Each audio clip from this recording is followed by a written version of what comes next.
આ ખાલી બોલ વચ્ચનની સરકાર છે. આ ખાલી ને ખાલી હા એને ખબર છે કે વિરોધ કેવી રીતે દબાવવો, લોકોના ગળા કેવી રીતે ટૂંપાવવા.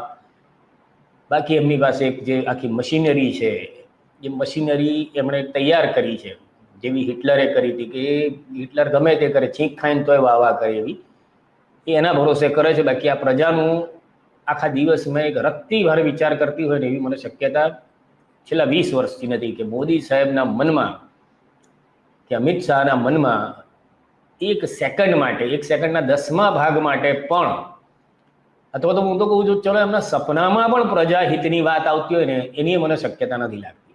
એટલે આપણે આ સમય વીતી જાય એની રાહ જોવાની છે ખાલી, કારણ કે કોઈનો સમય નથી રહ્યો. રાવણે લંકા પર આટલું બધું એનું વર્ચસ્વ સ્થાપ્યું, બધું કર્યું, પણ એનો એ અંત હતો. અને આપણે એમાં માનીએ છીએ કે સમય ખરાબ ચાલે છે આ દેશનો, તમારો મારો. બાકી આની અંદર કશું થાય એવું નથી.